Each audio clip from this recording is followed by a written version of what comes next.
The following episode of The Cards Court was recorded on Thursday, November 7th.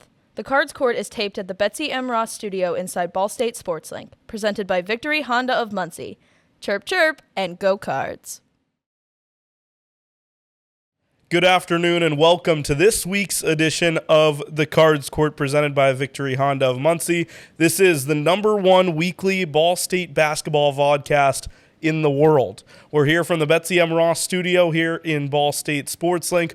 Pleasure to be back here this week. We're going to be joined by Ball State Daily News writer Zach Carter here in just a few moments. Let's get this thing underway. The court is in session. Sam Neiger, my co-host here as always. How you doing, Sam? I'm great, Griffin. Mixed results from week one, but lots to break down. I'm excited to get into it. Yeah, let's go through those matchups. Both teams in action for the first time on Monday night. The women's team hosting their first game at home in front of the Worthen audience. It was a success. The MAC SBC Challenge back underway.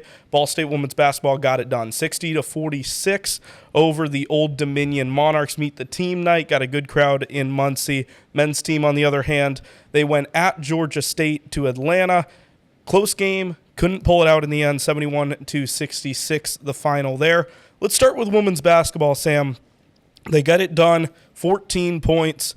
It was comfortable, but it was never a blowout. What was your reaction to the matchup? My reaction was that Ball State took care of business how they were supposed to, Griffin. I mean, the MAC Sunbelt Challenge is designed to be close matchups top to bottom in the conference. The top teams in the Mid-American Conference are playing the top teams in the Sunbelt, and you just go down the list. And that's how this matchup was specifically orchestrated. Ball State, #1 in the MAC preseason polls. Old Dominion, #3 in the Sunbelt preseason polls. That being said, this was the largest margin of victory for any team in a MAC Sunbelt Challenge game on Monday.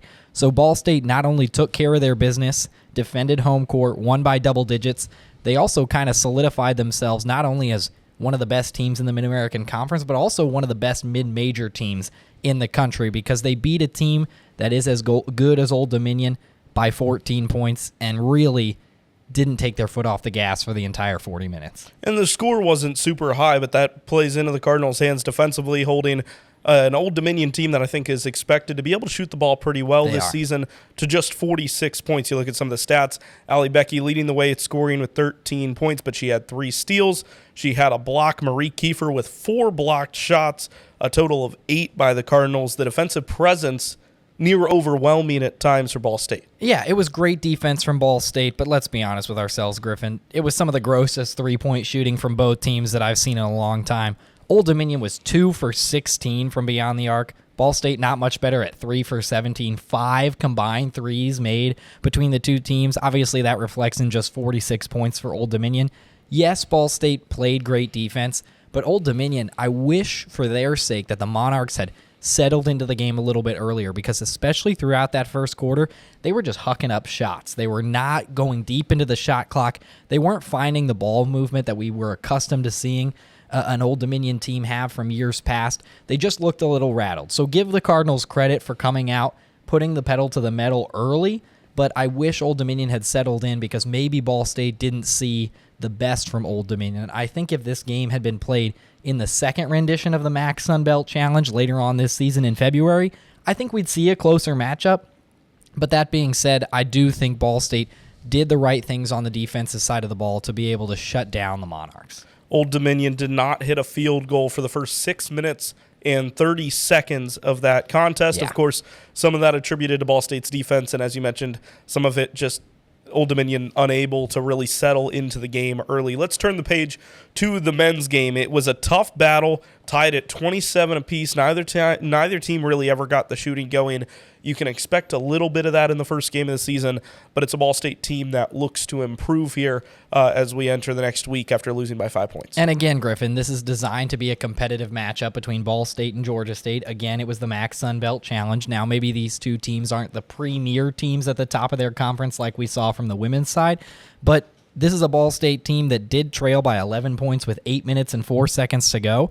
And they still brought the game back to within 5 points, Griffin. I just want to ask you this question. What went wrong in Game 1 for the Cardinals that they weren't able to seal the deal on what appeared to be a pretty competitive game through the first 20 minutes. I talked to a couple people throughout this week, including Mr. David Eha, who does a lot of the analysis for Ball State's men's basketball team, and the consensus across a couple of people across the board was just they played nervous, right? Yeah. It's the first game of the season. They're trying to figure out how to play as a team. They weren't quite able to achieve that in the first game. Going forward, I think we're looking at a Ball State team that has a lot of individual talent.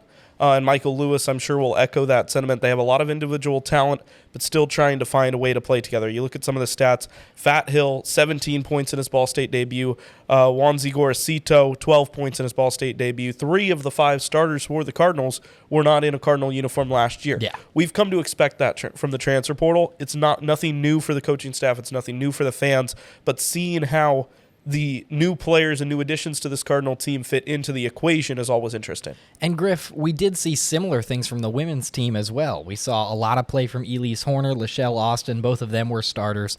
Why then was the women's team successful with their new transfers, but not necessarily the men's team? Well, I think with the women's team, there's already that baseline of success, that baseline of expectation. For this men's team on the other side, there's a lot of talent, but it's such a turnover from last year, right? You don't have your Allie Becky up top that you can rely on.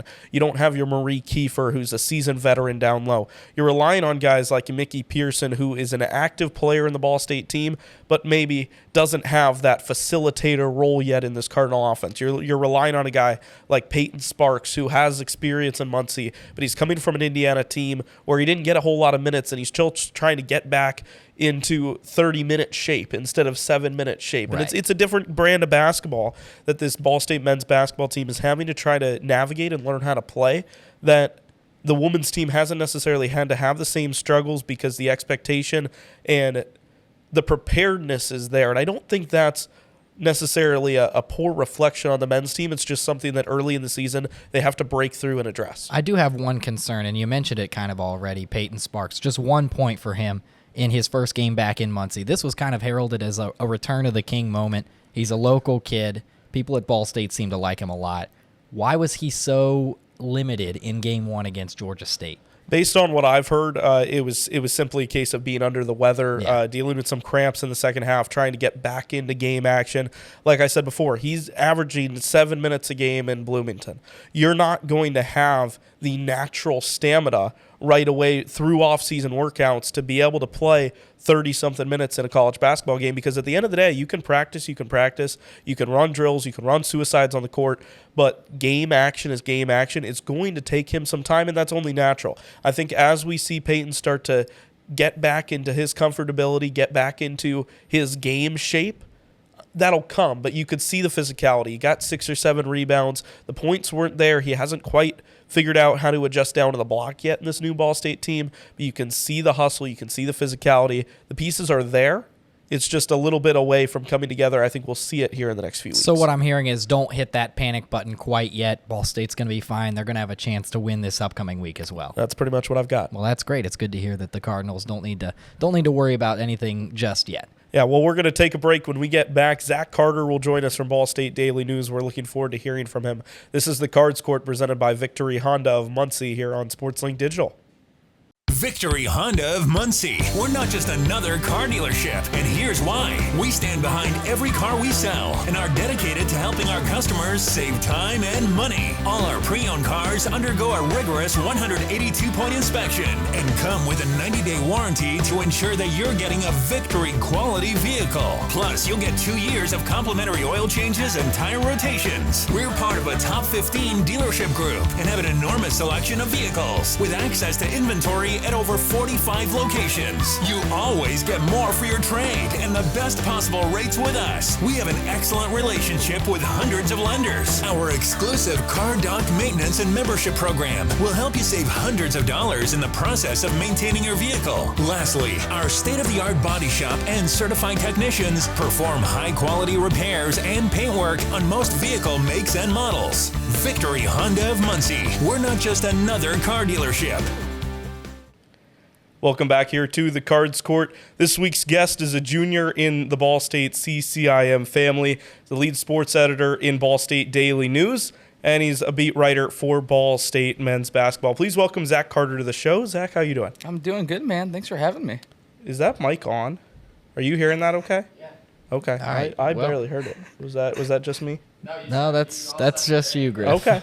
Well, let's run back. Just you can never be too careful. No, you're you can right. Never be too careful. You're so right. It doesn't matter. I'll just edit it out. Okay. All right, ready? Let me get back. Doing great. Is that mic on? Right? I was like, what are you talking It just about? didn't Griff? sound like it was on. Yeah, that's funny. All right.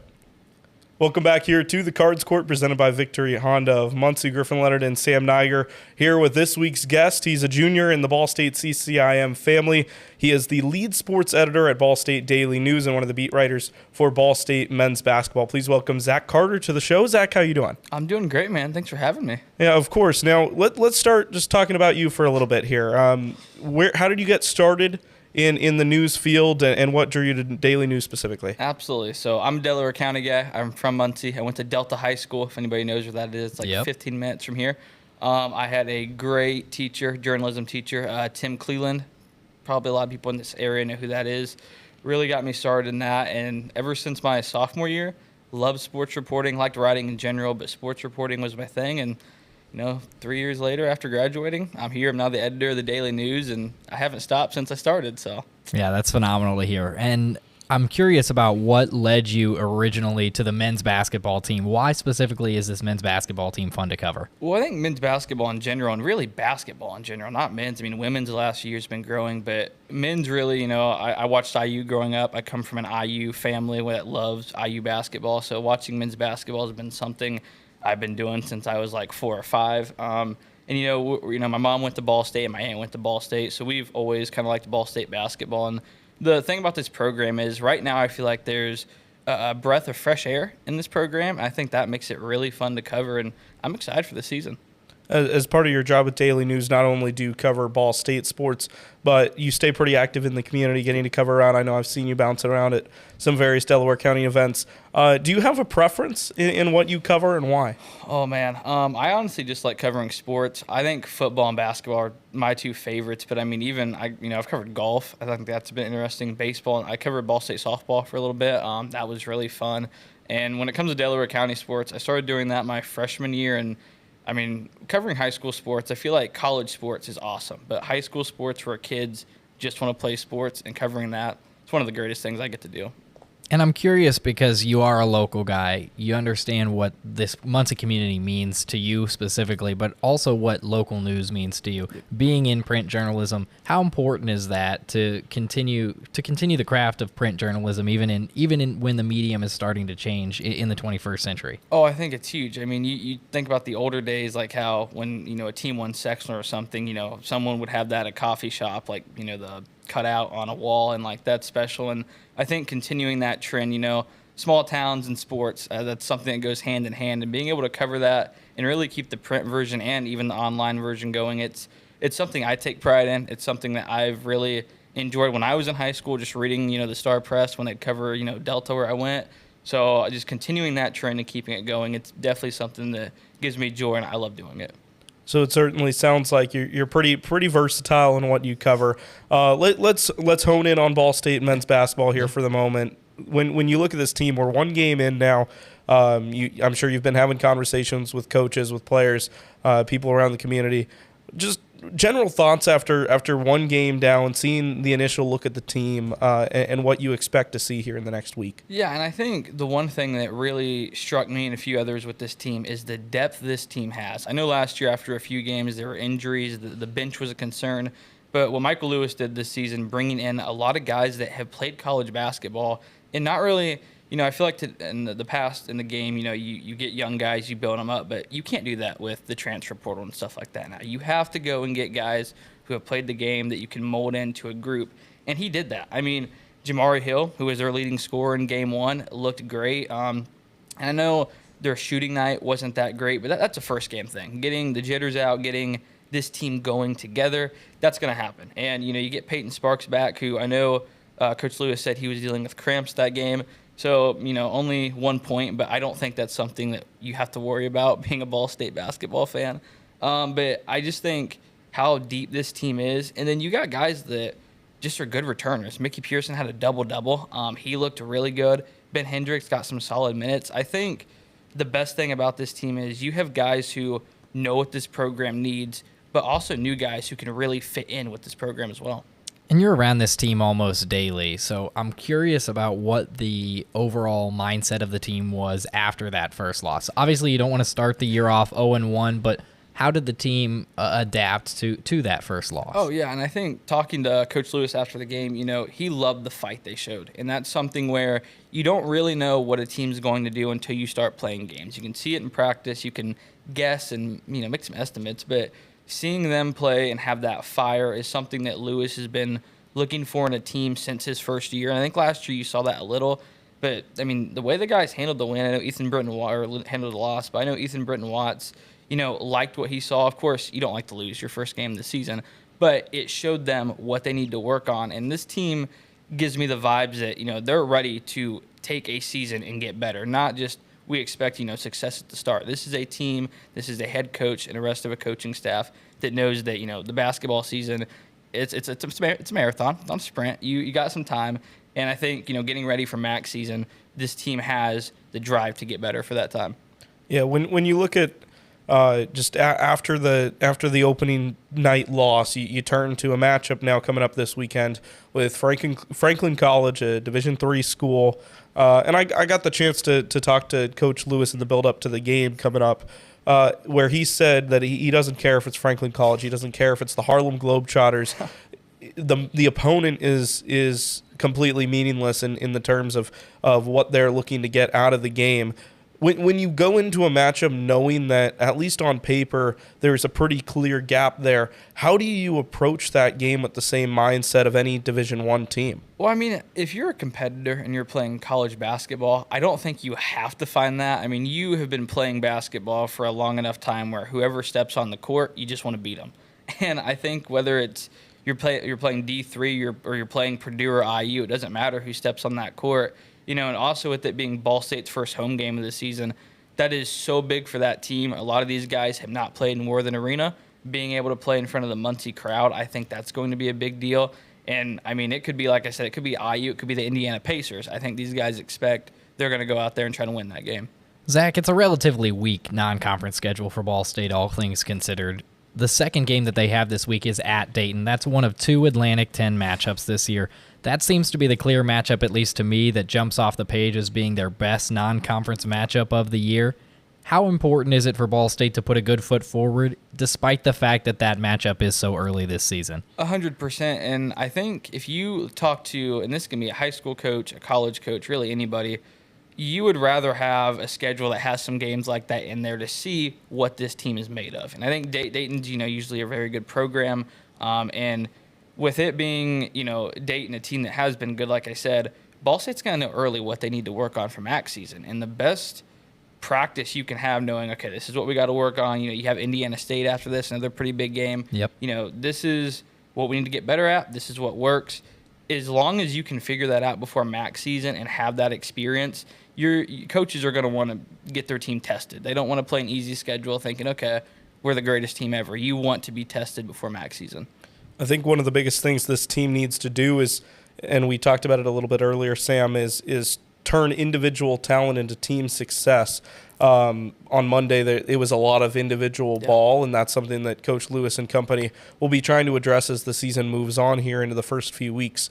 Even with tougher matchups on the horizon, like Dayton, like Indiana State, if you're not getting wins in those matchups, not saying they will or won't, but if they're not able to go on a win streak or generate confidence via the win column, how do you still generate confidence in the non-conference schedule with varying results? Yeah, that's a great question. And I think when it comes to the non-con, yes, you don't want to lose 3 straight games or something like that. But when it comes to Ball State and it comes to, mid-major schools, your conference schedule is what you care about. But when it comes to non-con, I think you realize that you're trying to build up for that conference season. But for guys that are new to Ball State, I feel like this non-con schedule is a good spot for them to learn, hey, this is what Ball State's about. This is, obviously, like I said, this is what works for the team.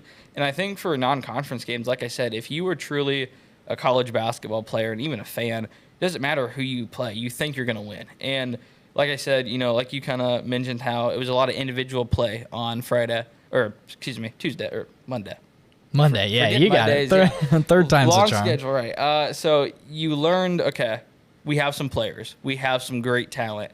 How do you put that together? And I feel like the non-conference schedule, even if it's a below 500 record, if you learn what works and you get a bond built, there's no telling what a team's able to do. And I think the coach that's going to be able to do that, at least at the mid-major level, Michael Lewis seems to be like one of those guys who can do that. Yeah. You're around him specifically so much, and I know he has kind of this aura around him of being, one of the main coaches on campus that people look to. He's one of the closest things we have on campus to a celebrity. He's the campus party planner, if you will. How important is it for him to perform this season as a coach? He didn't have a winning season last year. It's his third year at the helm of this program. He seems to be beloved by students. At least you see it in the response where people show up to these games and support this team. 100%. How important is it that he in his third year actually puts the pieces in place and gets it done and has a good performance come MAC season? Well, I think it's huge. I think, his first season, Ball State played great. They were a really fun team to cover. They played well. And, last year you had so many challenges. You had some players leaving, very late in the transfer portal game. You had guys get injured. You had some other issues that, Coach Lewis has talked about, off-court stuff. And I think in his third year, he really went out and bought into what college basketball is now. He didn't try and build through young guys. He's like, I want to get players that can fit in with us, that have played college basketball. And I feel like if you're going to coach a D1 school, you have to do that. And, for Lewis, who's been in the game, he played, as a player, obviously. He's coached at great programs, and he's been in the game for a long time. He's adapting. And he said it best on their media day. If you are not adapting in college basketball right now, you're behind. It's as simple as that. And I think that he's realized that now, his third year in, and I think the whole Ball State basketball program has. And I think that's really going to help them. And for Lewis to be good this season, and I think this team has a shot to be a very good team. I think it's just, putting these guys together, but he got the pieces. And I think that's where it starts at. So what you're saying, a very, very important year upcoming in the Michael Lewis era, and an exciting year for Ball State men's basketball fans. And I know you specialize on the men's team, but I did want to talk about the women's team a little bit because there's some big names on campus too in that department, and a lot of expectations for Brady Sally's team in the 24-25 season. They get the win in the MAC SBC Challenge. They're off to a good start with a couple of big matchups on the horizon. How does preparation and getting ready for the Mid-American Conference season vary with the women's team compared to the men's team with a tougher schedule and higher expectations? I think for the women's team, though, you look at the past, they have been in good spots the last 4 or 5 years. And if anyone's going to get a team to the MAC or the MAC title, I think it would be Brady Sally. Yeah, I know he got extended, this summer. Ball State loves him. Everybody loves him around here. The guy's a good dude. But he's a great coach to do it. And I think for this team preparing, you've been so dang close. You have been there. You've been at the tournament. You've thought you've had teams to win it. And, the way they ended their season last year, you were there, Griff, I know, they were not happy with that. They were not pleased with that result. And I think that fire, they already have that under them. So I kind of see it as you could put anybody against this Ball State women's team. And, yes, you do, you lose Nyla Hampton, you lose a few pieces. But you have a main core. You have Allie Becky, who's one of the best players in the MAC. You have a core of 4 players. I think, honestly, go into the same mindset you've had the last 3 years, and you have that fire. It's just business as usual. I think for the non-con schedule, Ball State women's basketball is a team that I think a lot of teams should fear, and not just MAC teams. It's not an easy out. So I'm excited to see that team play. I know they have, I believe, Ohio State later in a little bit, but so that'll be a good matchup, I think, for Ball State, seeing where they're at. But definitely a year that I think will be huge for Ball State women's after what happened last season. I totally agree with you, and you said it best. Like, close but no cigar has kind of been the mantra of this team the past half decade or so. My question then for you is this, and I feel like I'm going to be asking this all season, but I want to get your take on it specifically. What gets this Ball State women's team over the hump this year? What gets them to the NCAA tournament? I mean, I think if you ask Brady Sally, he's been asking that question for 2 years because the last 2 years they've had teams they've been so close. But I think this year it's not in games when you go into the MAC tournament, and they've won big games the last year. They know how to win those big games. Yep. But when you go to the MAC tournament, you cannot have an off game. Even if you play a team who is ranked lower or is the record's worse than what you are, it doesn't matter when you're playing in Cleveland. I think any team has a shot to win it. And I think for Ball State women's, you got to remember that you have the team. You have the head coach. You have the staff. You've been there so close. And this team knows that, okay, we know what we've seen. We know we cannot mess up. We cannot have an off game in the tournament. You can afford that in the season a few times, but in the MAC tournament, you can't. And I feel like that's what really the thing the team needs to focus on is just playing their game. Don't let outside things get in the way. Don't let, another team's play style shock you or mess you up. Just play your game. And I think if anyone's going to get them over the hump, it's going to be Brady Sally.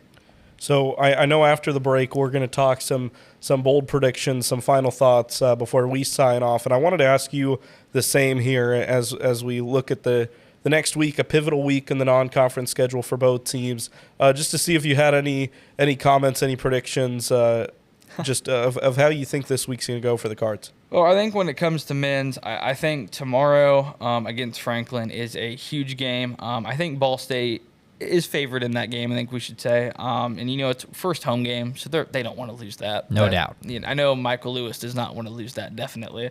And then Dayton and Indiana State, Dayton's going to be a tough game. There's no way to say it. But I think if Ball State can at least get a good showing together to show that, hey, yes, we may have lost this game, but we look good. I think that's what Ball State's mindset should be. I think fans should be hoping for that, just a good performance.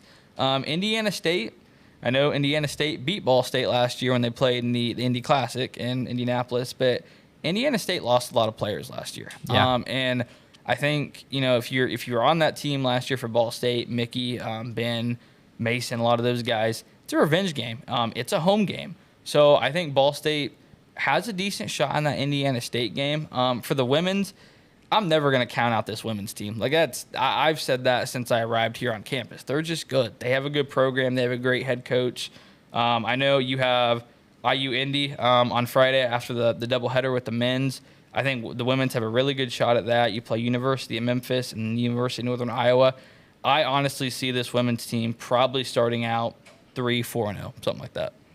Yeah, I couldn't disagree. I can't disagree with that. I think especially starting the season with those first 3 games at home for this women's team, it just seems like they have a different mindset when they're in Worthen Arena, even when they're playing super talented teams like Memphis, like Old Dominion, who they just beat. I think definitely 3-0 as well within reason, and if they can translate that on the road against Northern Iowa, I don't see that there's any reason they shouldn't be starting 4-0. I don't either. I think this team has a very good start to this season. Who they play, I think they need to take these next 3 or 4 games and just see, kind of like I said about the men's, what works. And we know this women's team works together. They've looked good the last 3 or 4 years, really. But I think for them, just seeing this works, this doesn't, we're kicking butt here, we're not doing as great here. It's a great kind of run for them to see where they're at right now. Yeah, well, Zach, we appreciate the insight. I think there's a lot of excitement here in the first couple of weeks and a chance for both of these teams to really assert themselves and create expectations for what's to come when we hit the new year, when we hit Mid-American Conference play. But that's Zach Carter with the Daily News. Make sure to check out Zach's articles. I've read a few of them. They're pretty good. Thank you. I appreciate that. If you're not catching them on the Daily, you're missing out. But thanks, Zach, for joining us on the show. Thank you, Zach. And, we appreciate it. Yeah, we'll see you in Worthen. Yeah, I appreciate you guys. Yeah, we'll be right back on the Cards Court to wrap things up here from the Betsy M. Ross Studios at SportsLink. This is the Cards Court, presented by Victory Honda of Muncie. For the best stories, access, and coverage of Ball State sports, follow SportsLink on social media platforms Twitter, Facebook, Instagram, and Snapchat. Search @BSU SportsLink. Welcome back here on the Cards Court, presented by Victory Honda of Muncie. We just heard from Ball State Daily News writer Zach Carter. Thanks again to Zach for having him on the show. back here with Sam Neiger. Let's go over our upcoming schedule here. It's going to be an interesting week for both Ball State or men's and women's basketball. Let's break it down. It all starts with a Friday night doubleheader. You'll be hearing this on Friday, so if you didn't know, pack Worthen tonight. We got Ball State men's basketball at 5 o'clock and Ball State women's basketball directly following shortly after 7. Men's basketball taking on Franklin College before the women's team takes on IU Indy as the Jaguars come to town. Then moving on, we got a Wednesday slate of games this week with women's basketball continuing their homestand. They host Memphis before men's basketball travels to Dayton, Ohio to take on the Flyers, who were in the NCAA tournament last year, making some noise. Good early test for the Cardinals. What do you like about the schedule here? I really like the variety of opponents in terms of strength of schedule. Franklin College is not a Division I team for the men's basketball team to face, and you expect to win that game at home in your home opener, and then you go on the road and play probably one of, if not your toughest non-conference matchup of the year early in the season. The Atlantic 10 is nothing to scoff at, and Dayton seems to be the team on the schedule right now that's going to pose the most problems to Ball State. Now, they do have Richmond later in the year in the Gulf Coast Showcase. I think both of those A-10 matchups could pose some serious threats to the Cardinals. I want to test the Cardinals' mettle. I want to see if they're able to compete with some of these top mid-major programs in the country. So I think the discrepancy between those two matchups is going to be interesting to watch. For the women, kind of a similar story. IU Indy isn't necessarily a premier matchup in the non-conference schedule, so they're starting off a little bit easier, but they are nothing to scoff at. The Jaguars just scored 101 points in their opener against Evansville, so there's still some threats there, but then you face Memphis on Wednesday, and Memphis is another one of those premier mid-major programs that Ball State has played in years past. They actually got bounced from the WNIT 2 years ago by that Memphis team, so they're familiar with each other. The programs are familiar with each other, and whether or not Ball State is able to continue to put the hammer down and take care of business at home, I think if they're able to dominate Memphis like they did Old Dominion, this women's team could be really something special. Yeah, I think that's a good opportunity for both of these teams taking on quality mid-major competition. I love what I'm seeing out of the American Conference. I love what I'm seeing at the Atlantic 10. It's one of my favorite mid-major conferences to see how it shakes down. Good opportunities for both of these teams to test themselves early. And let's get to some predictions as we go into our closing remarks here this week of how these two teams can attack these two matchups. Just a bold prediction on the men's game first, either the Franklin or Dayton matchup, to see how it goes. I think, we saw a great performance in Game 1 from Fat Hill for this men's team, 17.6 rebounds. I think it is well within reason to say that he has a double-double against Franklin College, but I think Fat Hill could be the best player on this Ball State team, and I don't know that it's necessarily particularly close. I think we're going to see a double-double from him in both the game on Friday against Franklin College, and I think he's going to follow it up with back-to-back double-doubles, get a double-double on the road against Dayton. I don't necessarily think that translates into a win for Ball State, seeing as that Flyers team is really talented, Griff, but I think Fat Hill is going to solidify himself as a real star, and I think that starts this week. Yeah, JUCO guy coming up, making his Cardinal debut on Monday, and really making some waves, really entertaining watch in Hill. I think the Franklin College game is an opportunity for Ball State to really find their identity. I mean, just on paper, it's a matchup that the Cardinals should go in expecting to win, expecting to be able to run their offense and run their defense the way it's designed to work. And I think we see that. I think we see a game where everyone who's healthy and available plays in this game against Franklin. You're going to empty the bench. You're going to get everyone in, get the fan favorites in the game. And I expect this game to be well beyond the plateau of being close in order to empty that bench. That's my prediction for the men's week. You think every player on that roster is going to play? Every player that is available and either not injured or not redshirting will play in that game. Is my bet. Moving on to the women's team, you mentioned it earlier. Memphis being an opportunity playing against a team that, at least in recent Ball State women's basketball history, has been a thorn in the side, right? You knocked them out in the women's NIT 2 years ago, and I think when you look at that matchup, obviously 2 years ago, things are very different. You have Telma DeSaugustadter, Anna Clefane, who were the big options on the Ball State team. Same goes for Memphis, who have lost some of their stars since then. But when we look at this matchup, it's something I want to break down, and bear with me here. You have two really talented players in Allie Becky, who was a sophomore at the time, Hannah Reddick, who was a sophomore at the time for Memphis. In that game, in the WNIT, Allie Becky had 7 points, Hannah Reddick had 6 points.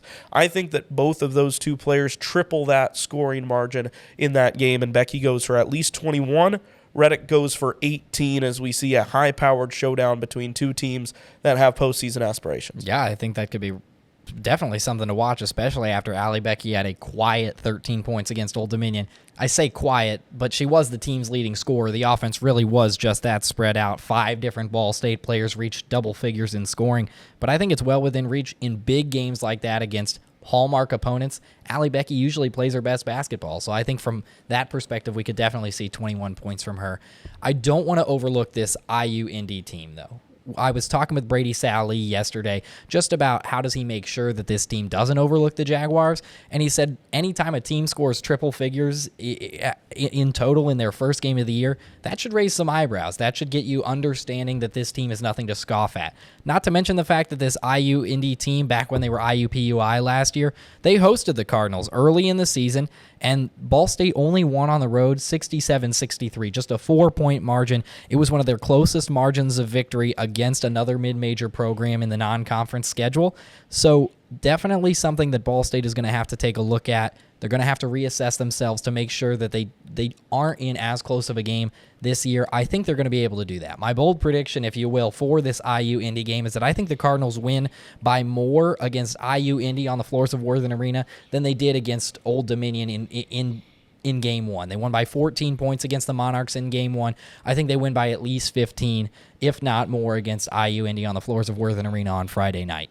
So an IU Indy team that has the opportunity to come in, make some noise against the Cardinals, who will be favored, but certainly cannot overlook the Jaguars, a well-coached team, well-managed team, and a squad that's capable of really making some noise. Absolutely. I think this IU Indy team has a lot of potential, but I do think Ball State is a really solid team right now. I think they're too good for IU Indy just at the moment. I think they're going to come in. I think they're going to put their foot down and stomp out the Jaguars early. Yeah, well, you've heard from Sam and I'm sure everyone at home has their own predictions for how this week's going to go. We invite you to check out Friday's slate of games, as Ball State Sports Link has both productions, ESPN Plus productions with Ball State men's basketball versus Franklin College, and women's basketball versus IU Indy. We invite you to tune into those and support the Cardinals all season long. That'll do it for this week's edition of the Cards Court. For Sam Neiger and Zach Carter, I'm Griffin Leonard. We invite you to join us next week as we continue to break down this exciting season.